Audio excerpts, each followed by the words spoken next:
Assalamualaikum warahmatullahi wabarakatuh. Salam sejahtera untuk kita semua. Perkenalkan, saya Wanintan Parisma, salah satu dosen pada program studi S1 Kesehatan dan Keselamatan Kerja Fakultas Ilmu Kesehatan Universitas Ibnu Sina. Pada kesempatan kali ini, saya akan memaparkan salah satu materi ajar sebagai bagian dari penyusunan dokumen pengajaran dalam sistem PDD UKT-PT yang merupakan salah satu syarat dalam proses sertifikasi dosen tahun 2025 khususnya dalam aspek pengajaran. Di program studi kesehatan dan keselamatan kerja ini, saya bertanggung jawab sebagai pengampu mata kuliah kesehatan dan keselamatan kerja di rumah sakit dan sektor kesehatan atau yang disingkat juga dengan K3 rumah sakit. Materi kuliah ini merupakan mata kuliah wajib yang diikuti oleh mahasiswa semester 5 pada program studi S1 Kesehatan dan Keselamatan Kerja Fakultas Ilmu Kesehatan Universitas Ibnu Sina dengan bobot 2 SKS dalam satu semester. Mata kuliah ini menggunakan metode DIA,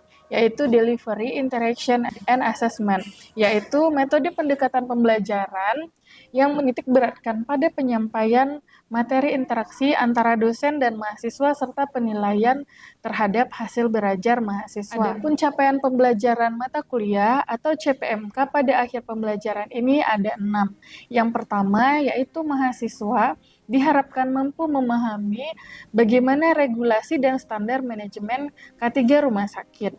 Kedua, mahasiswa diharapkan mampu untuk memahami manajemen resiko yang ada di rumah sakit.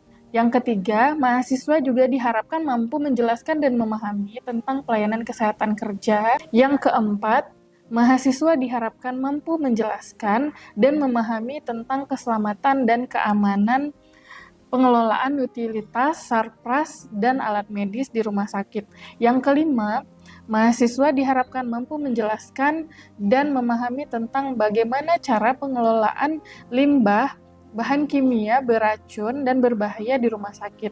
Dan yang keenam, mahasiswa diharapkan mampu untuk memahami tentang kesiapsiagaan kondisi darurat di rumah sakit. Baik, materi yang akan dipelajari pada mata kuliah ini dalam satu semester antara lain adalah sebagai berikut. Yang pertama ada pengantar K3 rumah sakit, yang kedua regulasi dan standar manajemen K3 rumah sakit, yang ketiga konsep dasar K3 rumah sakit, yang keempat manajemen resiko, yang kelima pelayanan kesehatan kerja, yang keenam pengelolaan sarana dan prasarana rumah sakit dari aspek K3, yang ketujuh pengelolaan bahan kimia beracun dan berbahaya di rumah sakit, yang kedelapan ada kesiapsiagaan kondisi darurat di rumah sakit, dan yang terakhir adalah pencegahan kebakaran di rumah sakit. Bahasa pengantar yang saya gunakan pada mata kuliah ini adalah bahasa Indonesia. Strategi pembelajaran menggunakan metode berbasis student center learning, small diskusi, case method, serta pemanfaatan learning management system milik Universitas Ibnu Sina yaitu siakat.uis.ac.id dan Edlink. Dilanjutkan dengan quizzes untuk interaksi berbentuk permainan sebagai alat mengevaluasi pemahaman mahasiswa secara aktif. Dan yang terakhir, saya akan memberikan kesempatan kepada mahasiswa untuk bertanya serta menyimpulkan hasil pembelajarannya. Proses pembelajaran pada mata kuliah K3 rumah sakit ini berlangsung selama 16 sesi, yang terdiri atas 14 sesi pembelajaran inti atau materi, serta 1 sesi untuk UTS atau ujian tengah semester, dan 1 sesi untuk UAS atau ujian akhir semester. Penilaian dan evaluasi dalam mata kuliah ini terdiri dari 10% kehadiran, 10% tugas, 10% kuis, dan 25% UTS, 25% UAS, dan soft skill 20%, dengan total bobot 100%. Baik, demikianlah informasi terkait mata kuliah keselamatan dan kesehatan kerja di rumah sakit dan sektor kesehatan di program studi S1 Kesehatan dan Keselamatan Kerja Fakultas Ilmu Kesehatan Universitas Ibnu Sina. Berikut tayangan aktivitas perkuliahan saya secara tatap muka pada mata kuliah ini. Untuk pertemuan ke-10 dengan materi Patient and Provider Safety, yaitu pada semester 5. Selamat menyaksikan. Assalamualaikum.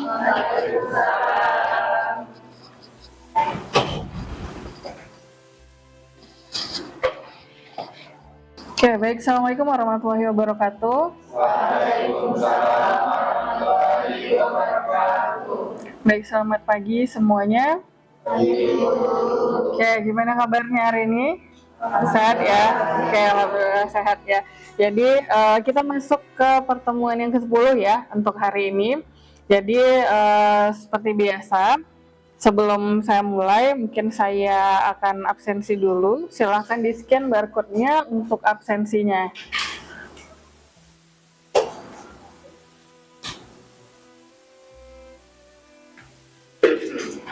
Oke, sudah? Oke, baik. Kalau sudah absen ya, jadi mungkin sebelum kita mulai untuk perkuliahan hari ini, jadi saya mau tanya-tanya dulu ya. Jadi ada nggak yang ingat apa yang kita bahas pada minggu lalu? Kira-kira ada yang ingat nggak? Saya Bu. Oke, jadi minggu lalu kita mempelajari tentang sistem akreditasi dan audit di lingkungan rumah sakit. Terus kita juga mempelajari tujuan dan manfaat dari akreditasi di rumah sakit. Kemudian kita juga mempelajari lembaga apa saja yang melakukan akreditasi di rumah sakit. Oke, baik, terima kasih ya Cut. Jadi untuk jawabannya, jadi pada perkuliahan minggu lalu kita sudah membahas mengenai akreditasi dan audit ya di lingkungan rumah sakit. Lalu pada minggu ini kita lanjutkan ya, di pertemuan 10 ini kita akan membahas mengenai prinsip patient and provider safety. Nah, sebelum saya mulai untuk lebih jauh, ada yang tahu nggak apa itu patient safety? Saya Bu, Silakan Rizky. keselamatan pasien adalah pencegahan cedera yang disebabkan oleh kesalahan dalam sistem pelayanan kesehatan, serta upaya untuk mengurangi risiko kejadian yang tidak diinginkan. Oke, baik. Tadi sudah dikasih gambaran ya sama Rizky mengenai apa itu patient safety. Oke, mungkin selanjutnya saya akan membahas mengenai lebih jelasnya mengenai prinsip dari patient and provider safety ini ya. Jadi yang pertama yang akan kita bahas adalah yaitu definisi dari patient safety itu sendiri ya. Jadi si patient safety ini adalah upaya untuk kita menghindari, mencegah, dan mengurangi resiko kesalahan medis atau cedera yang dialami pasien selama si pasien itu menerima pelayanan kesehatan. Nah, jadi fokusnya ini adalah kita itu menjaga keselamatan pasien dari resiko-resiko yang mungkin timbul dalam proses perawatan medis. Nah, mungkin contohnya ya, yang mungkin akrab di telinga kalian itu mungkin kalau resiko-resiko yang mungkin timbul dalam proses perawatan medis itu seperti malpraktek. Ada nggak yang pernah dengar tentang malpraktek? Nah, jadi malpraktek itu merupakan salah satu yang kita hindari pada saat kita menjalankan patient safety ini gitu. Jadi jangan sampai ada terjadi malpraktek. Sama kayak kita kan K3 nih. K3 itu kan identiknya biasanya kita di industri kan. Nah, jadi kalau di rumah sakit tuh Bu, apa yang kami kerjakan? Nah, inilah yang kalian kerjakan kalau di rumah sakit. Contohnya untuk keselamatan pasien ya. Nah, jadi ibaratnya kalau di rumah sakit itu ya dia kan agak-agak absurd tuh, agak-agak tidak terlihat nih kecelakaan-kecelakaan kerjanya atau kecelakaan-kecelakaan pada pasiennya itu kan nggak terlihat. Contoh misalnya si Ariel ini dia sakit demam, tapi dikasih sama dokternya malah obat untuk sakit alergi gitu kan, nggak nyambung dia kan gitu. Ternyata rupanya dia alergi pula nih sama obat yang dikasih itu, padahal obatnya untuk alergi. Nah, malah alergi dia karena memang ada beberapa obat yang nggak bisa cocok untuk pasien gitu. Jadi contohnya si patient safety ini ya, contohnya itu kayak misalnya gini, ada nggak yang pernah dirawat di rumah sakit? Ada ya. Pasti ini nanti setiap dokter atau susternya datang atau perawat atau bidannya datang ke kamar kalian itu pasti nanya gini, namanya siapa? Tanggal lahirnya berapa? Terus sama biasanya nama, tanggal lahir sama nama ibu sekarang ditambahin. Jadi kalau misalnya ada dua orang dengan nama sama, misalnya ada satu orang namanya Ababil, dua-dua nih dia dirawat di rumah sakit itu namanya Ababil. Jadi yang membedakan si Ababil 1 dan Ababil 2 ini dia adalah tanggal lahirnya. Gak mungkin kan ada yang sama kan, kecuali dia kembar nih. ya kan? Nah, kecuali dia kembar baru mungkin memang ketiplek sama. Jadi itu ya. Jadi itu untuk keselamatan pasien yang harus kita jaga sebagai bagian ketiga nanti di rumah sakit. Oke, sudah paham ya mengenai definisi dari si patient safety. Jadi ini ya, mengapa patient safety itu penting? Nah, ya penting lah gitu kan. Jadi si patient safety ini tujuannya untuk kita menciptakan atau terciptanya budaya keselamatan pasien di rumah sakit. Nah, budaya keselamatan pasien itu tadi dimulai dari awal tadi itu ya, dari kunjungan pasien, pasiennya ditanya namanya siapa, tanggal lahirnya berapa. Nah, lalu meningkatkan akuntabilitas rumah sakit terhadap pasien dan masyarakat. Jadi kalau misalnya rumah sakitnya itu misalnya gini kan, ya rumah sakitnya itu nggak pernah mengalami malpraktek, terus tidak pernah mengalami hal-hal yang kayak misalnya yang sering dikeluhkan sama ibu-ibu itu ya, dia kan bawa anaknya nih ke rumah sakit, gitu kan. Anak kecil itu kalau mau diinfus kan susah kan, itu nanti ada ditusuk berkali-kali gitu kan. Nah, jadi kalau misalnya kita sudah menjalankan patient safety itu gitu kan, pasti ada caranya bagaimana orang kalau diinfus itu satu kali itu bisa langsung dapat. Nah, ada alatnya seperti kayak pakai sinar UV gitu, jadi kelihatan di situ vena-venanya yang mana yang mau ditusuk gitu kan. Nah, jadi itu tujuannya untuk apa juga? Itu untuk bagian dari K3 juga gitu. Terus menurunnya kejadian tidak diharapkan atau KTD di rumah sakit. Nah, kejadian-kejadian tidak diharapkan tuh ada banyak ya di rumah sakit ya. Contohnya si perawat tertusuk jarum, kita ajarkan lah sebagai orang K3 kita ajarkan kayak mana caranya bahwa kalau kita habis nyuntik pasien itu gimana caranya biar kita nggak kena jarum suntiknya gitu. Nah, itu merupakan bagian dari pasien safety dan provider safety ini juga. Lalu yang terakhir ada terlaksananya program-program pencegahan sehingga tidak terjadi pengulangan KTD. Jadi di atas ini kan kita menurunkan ya angka KTD tadi. Tapi kalau misalnya sudah terjadi kejadian yang tidak diharapkan tadi, kita masuk ke poin 4. Nah, di poin 4 ini kita buatlah program-programnya. Jadi nggak terjadi lagi nih si KTD. Nah, itulah fokusnya kalau kita bagian ketiga di rumah sakit. Kita buat program. Jadi misalnya nih, kan masih banyak yang bertanya, Bu, ngapain sih Bu? Kami kan K3 Bu, kesehatan dan keselamatan kerja. Identiknya itu hanya di industri gitu kan. Sedangkan kami kalau di rumah sakit tuh ada juga gitu loh. Jadi apa kerjaan kami Bu kalau di rumah sakit? Nah, yang terutama itu adalah kalian membuat program. Program contohnya program patient safety, provider safety, dan ada banyak program-program lainnya. Nah, bahkan mungkin tentang petugas kebersihan pun kalian buat juga itu programnya gitu kan. Nah, jadi seperti itu ya yang akan kita pelajari. Terus kita lanjut lagi standar untuk patient safety ya. Jadi pasti ada standarnya nih, nggak mungkin nggak ada kan. Jadi si patient safety ini mengacu pada standar Hospital Patient Safety Standard. Jadi siapa yang mengeluarkan? Nah, yang mengeluarkan ini nih, Joint Commission on Accreditation of Health Organization atau Illinois di USA tahun 2002 ya, yang disesuaikan dengan situasi dan kondisi perumahsakitan di Indonesia. Nah, jadi disesuaikan nih, karena kalau rumah sakit Indonesia pasti beda ceritanya dengan rumah sakit luar, ya nggak? Nah, kalau misalnya di Indonesia itu boleh membesuk itu mungkin satu kampung gitu kan. Kalau di luar negeri mungkin kalau orang sakit itu malah dikasih kenyamanan, nggak boleh ada yang besuk gitu. Nah itu, jadi ini sudah disesuaikan ya dengan standar Indonesia. Jadi standar keselamatan pasien tersebut terdiri dari 7 standar, yang sudah diacu dari standar dari USA tadi. Jadi Depkes sudah membuat 7 standar pada tahun 2006, yaitu yang pertama itu ada standar hak pasien dan keluarganya. Jadi si pasien dan keluarganya itu punya hak kita di rumah sakit itu. Haknya apa? Hak untuk mendapatkan informasi tentang rencana dan hasil pelayanan, termasuk kemungkinan yang terjadinya kejadian yang tidak diharapkan. Kalau misalnya gini, misalnya si Raja datang ke rumah sakit ya sama orang tuanya. Yang sakit itu orang tuanya. Jadi si pihak rumah sakit itu wajib memberitahukan apa yang akan dilakukan. Even itu mungkin kalian mungkin akan diinfus atau diberikan obat secara oral atau obat yang dimakan gitu. Itu rumah sakit harus memberitahukan apa yang dialami sama pasiennya. Misalnya, ini pasiennya kan mengalami sesak nafas, jadi kami akan memberikan terapi berupa pemberian oksigen misalnya gitu. Nah, itu harus dikasih tahu ke pasiennya. Tujuannya apa? Karena banyak dari kita ini kan orang awam yang datang ke rumah sakit. Kadang kita nggak ngerti nih prosedur-prosedur apa aja yang di rumah sakit itu gitu loh.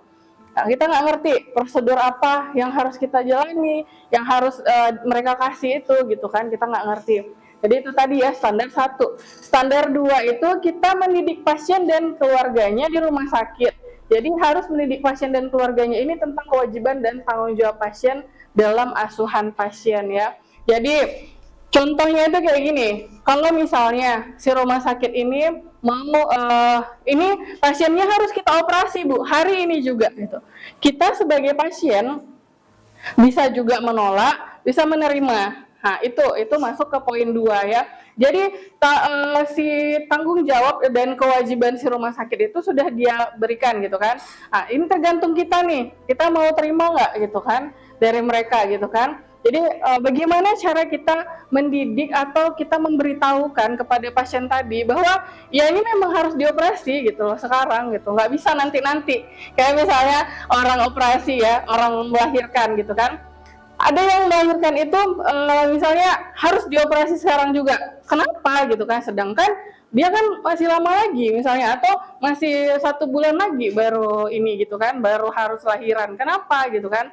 Karena memang tensi ibunya tinggi atau ibunya mengalami preeklamsi gitu ya. Jadi harus dioperasi pada saat itu juga gitu. Kita sebagai keluarga harus memaklumi hal tersebut gitu. Dan kita sebagai orang yang ada di pihak rumah sakit juga harus mendidik atau mengedukasi mereka. Lanjut ya, standar ketiga. Jadi keselamatan pasien dan kesinambungan pelayanan rumah sakit. Jadi menjamin kesinambungan pelayanan dan menjamin koordinasi antara tenaga dan unit dari pelayanan yang ada di rumah sakit tersebut. Lalu yang keempat, ada penggunaan metode-metode untuk peningkatan kinerja untuk melakukan evaluasi dan program peningkatan keselamatan pasien. Nah, jadi ada hal-hal yang akan kita buat nanti ya. Bagaimana sih caranya kita itu sebagai K3 di rumah sakit itu apa yang kita lakukan nih untuk meningkatkan keselamatan pasien. Nah, itu yang harus kalian pikirkan. Tapi ada saya pernah cerita sama teman-teman yang K3 rumah sakit ya. Jadi mereka itu orang K3 ini kalau di rumah sakit itu dibilang orang yang paling banyak mintanya. Kenapa gitu? Karena dia buat program. Apalagi rumah sakit swasta, pasti bilangnya gini, aduh bikin program terus gitu kan, habis-habiskan uang saya gitu kan. Jadi kayak gitu. Jadi kita itu, padahal kita memikirkannya jauh ke depan nih. Mungkin pasien masuk aja dari depan itu, kita udah bisa bayangkan, oh itu lantainya licin gitu kan. Nah ini pasti pasiennya akan terpleset kalau misalnya hujan atau basah gitu kan. Apa yang harus kita buat? Kita buatkan handrail atau kita buatkan pegangan itu. Nah, jadi orang K3 itu memikirkan harus berpikir jauh, harus berpikir di luar dari mungkin orang lain berpikir mungkin kalau lantainya basah ya udah sediain keset gitu kan. Nah kalau kita enggak gitu, jadi harus disesuaikan apa yang menjadi kebutuhannya dan apa yang sudah kita pelajari yang sesuai dengan acuannya gitu. Terus ada standar 5. Jadi ini peran kepemimpinan dalam meningkatkan keselamatan pasien. Nah, jadi ini baru kepemimpinnya ya. Jadi setelah kita buatkan program, kita bicarakan kepemimpinannya, terima nggak apa yang program yang kita buat itu untuk meningkatkan keselamatan pasien. Kalau diterima, baru kita laksanakan. Seperti itu. Lalu ada poin 6, mendidik staf tentang keselamatan pasien. Nah, jadi di rumah sakit itu, setiap staf-staf yang ada di rumah sakit maupun cleaning service, security atau cleaning service, nah itu juga harus kita kasih edukasi bagaimana cara keselamatan pasiennya. Lalu kita masuk ke standar 7 ya. Jadi ini di standar 7 ini komunikasi. Nah, jadi komunikasi ini merupakan kunci bagi staf untuk mencapai keselamatan pasien. Jadi setiap staf itu harus harus kita bina, bagaimana cara mereka itu membangun komunikasi antar mereka. Jadi jangan ada gap misalnya antar dokter dengan perawat. Nah, itu biasanya kan mereka ada gap tuh. Nah, jadi itu bagaimana cara kita biar mereka itu bisa komunikasi gitu. Karena komunikasi itu merupakan salah satu syarat ya untuk mencapai keselamatan pasien tadi. Misalnya si dokter harus konfirmasi juga ke perawatnya misalnya gitu kan, bahwa ini tadi saya mau kasih obat ini ke pasiennya, kamu sebagai perawat sudah bertanya belum ke pasiennya alergi apa pasiennya, gitu kan. Nah itu jadi komunikasi hal-hal yang seperti itulah yang harus dibangun ya. Oke, kita lanjut ke yang namanya IPSG ya, atau International Patient Safety Guidelines ya, yaitu pedoman keselamatan dari JCI namanya, atau Joint Commission International. Jadi IPSG ya, jadi International Patient Safety Guidelines atau IPSG adalah suatu pedoman keselamatan dari JCI, Joint Commission International. Jadi IPSG ini bertujuan untuk meningkatkan keamanan pasien dan mencegah kesalahan medis di seluruh dunia, nggak hanya di Indonesia aja, jadi di seluruh dunia. Terus si IPSG ini mencakup 6 sasaran utama, yaitu ya, sasarannya yang pertama adalah identifikasi pasien. Identifikasi pasien tadi seperti yang udah saya contohkan ya, memastikan identitas pasien dengan benar melalui verifikasi ganda seperti nama dan tanggal lahir. Jadi kalau kalian nanti dirawat di rumah sakit, terus suster-susternya tiap sebentar dia nanya, siapa namanya?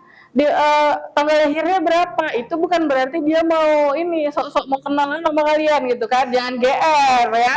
Nah, jadi dia hanya mau make sure aja gitu kan, hanya mau mengidentifikasi pasiennya gitu, jangan salah. Kayak yang saya contohkan tadi ya, ada 2 pasien namanya Ababil ya. Nah, Ababil yang ini lahirnya bulan Maret, Ababil yang ini lahirnya bulan November gitu kan. Jadi untuk menghindari hal-hal seperti itu gitu.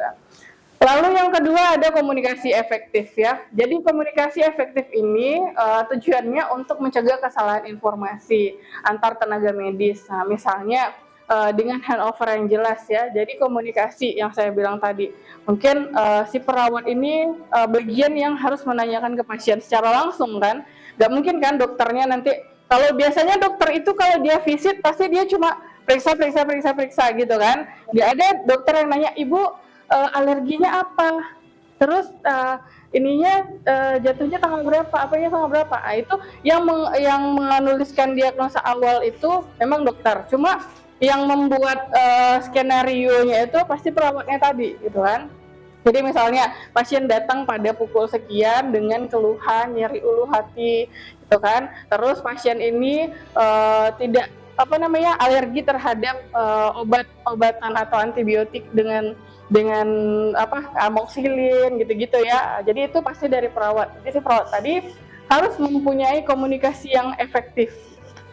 Terus yang ketiga, ada keamanan obat beresiko. Jadi ini untuk mengurangi kesalahan pada obat yang berpotensi bahaya dengan pelabelan yang jelas dan penanganan khusus. Nah, dulu waktu saya masih praktek-praktek di rumah sakit dulu ya, jadi ada teman saya nih, jadi dia bagian ngasih obat ke pasien gitu kan.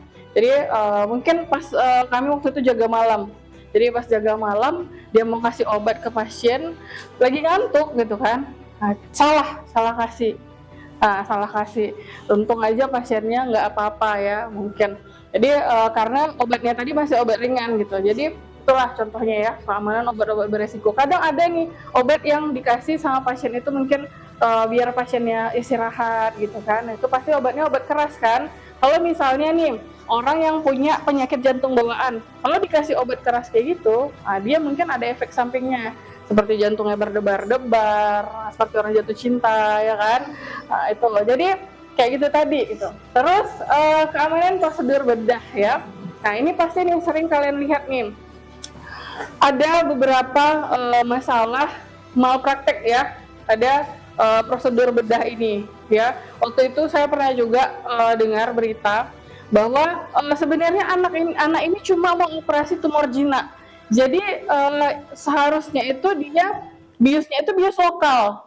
Nah, ternyata sama rumah sakitnya karena miskomunikasi tadi dikasihlah bius total sampai anaknya masuk ke ICU. Nah, itu hal-hal seperti itu ya untuk prosedur bedah. Cobalah kalau misalnya aturannya kalian itu ada tumor jinaknya mungkin entah di lengan gitu kan, tapi yang dioperasi di kaki. Udah diobok-obok kaki kalian tadi, kok nggak ketemu ini gitu kan. Nah, jadi kayak gitu. Jadi itu yang harus kita pastikan. Nah, jadi kalau misalnya ada nih beberapa saya pernah lihat ya. Jadi misalnya dia mau dioperasi di mana itu ditandain pakai spidol. Nah, itu hal-hal kayak gitu tadi ya. Jadi jangan salah sangka pula nanti mau dioperasi misalnya kan ada tumor gitu kan, misalnya di lengan atau di kaki, ditandain sama perawatnya. Apa ini Bu? Jangan bikin tato gitu kan. Enggak, itu bukan tato ya, itu penandaan. Jadi biar jangan salah gitu. Oke, lanjut kita pencegahan infeksi. Jadi pencegahan infeksi ini untuk memastikan kebersihan dengan prosedur sterilisasi. Nah, itu dengan cara seperti apa? Cuci tangan, jaga lingkungan yang bersih gitu kan. Nah, ini pencegahan infeksi ini termasuk juga kalau kita dalam kondisi tidak sehat atau tidak enak badan. Misalnya kita batuk atau kita demam, nah itu juga merupakan salah satu infeksi juga ya kan, infeksi yang paling cepat tertularnya. Terus pencegahan jatuh. Nah, ini identifikasi risiko jatuh pada pasien dan menggunakan langkah pencegahan seperti tanda peringatan. Nah, ini pasti pernah kalian lihat ya, kalau misalnya yang punya adik atau yang punya ponakan yang sedang dirawat di rumah sakit, kenapa dia dirawat itu wajib handrail pada kasurnya itu diberdirikan. Dan ada nanti sign untuk menyatakan bahwa pasien ini beresiko jatuh. Nah, itu karena itu tadi gitu kan. Karena kasur di rumah sakit itu kan cukup tinggi ya. Nah, lumayan juga itu kalau jatuh ya. Nah, jadi untuk menghindari hal-hal seperti itu, sama seperti kalau misalnya orang yang kesadarannya kurang gitu kan ada orang yang dengan misalnya contohnya aja kayak kita sedang sakit diare gitu kan. Sakit diare itu biasanya kalau orang kurang cairan itu kan kesadarannya kurang penuh tuh kan, jadi agak-agak oleng gitu kan. Nah, itu juga harus dibuat tanda bahwa pasien ini beresiko jatuh. Itu biasanya ada gelang juga yang dikasih. Jadi jangan kalian kira ya, ada gelang-gelang di rumah sakit itu ada yang warna pink, ada yang warna biru, ada yang warna putih ya. Itu kalian pikir, itu kok keren kali gitu, belinya di mana gitu kan. Nah, itu jangan kalian kira, itu ada sign-nya, ada tandanya. Kalau warna putih itu biasanya dipakai sama pasien apa. Warna putih, warna kuning tuh ada gitu, ada sign-nya. Oke, jadi ini standar dari IPSG ya, ada 6 standar tadi, mulai dari identifikasi pasien sampai ke pasien dengan resiko jatuh ya. Oke, kita lanjutkan lagi. Jadi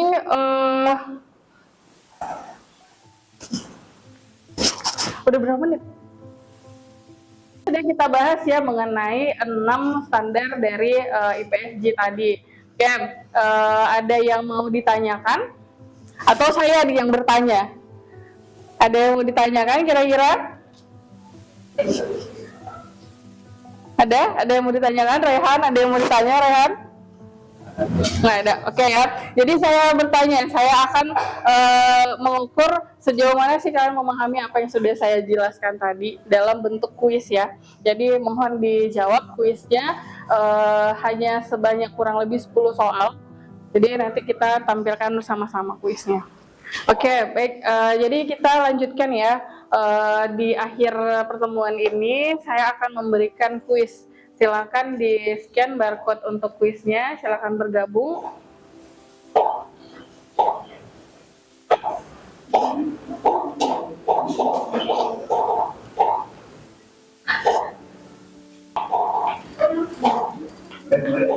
Oke, sudah ya. Jadi sudah bergabung semua. Di sini ada kurang lebih 20 partisipan ya.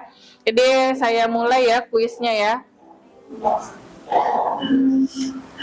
Oke.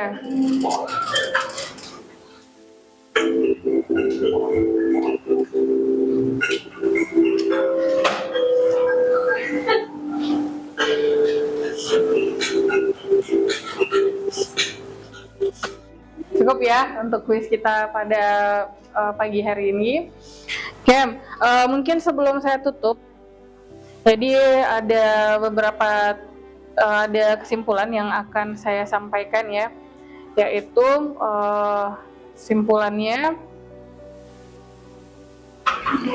kesimpulannya adalah pasien safety itu merupakan tanggung jawab bersama ya, yang melibatkan seluruh tenaga kesehatan serta pasien juga. Jadi dengan kita menerapkan langkah-langkah pada pasien safety ini, kita diharapkan dapat menciptakan lingkungan kesehatan yang lebih aman, dan berkualitas, serta kita juga mampu nanti ya untuk meningkatkan kepercayaan pasien terhadap pelayanan kesehatan yang kita berikan di rumah sakit tersebut. Oke, mungkin itu aja dari saya hari ini. Saya harap bisa bermanfaat ya untuk teman-teman sekalian. Saya tutup pertemuan kita pada pagi hari ini. Billahi taufiq wal hidayah. Wassalamualaikum warahmatullahi wabarakatuh. Waalaikumsalam warahmatullahi wabarakatuh.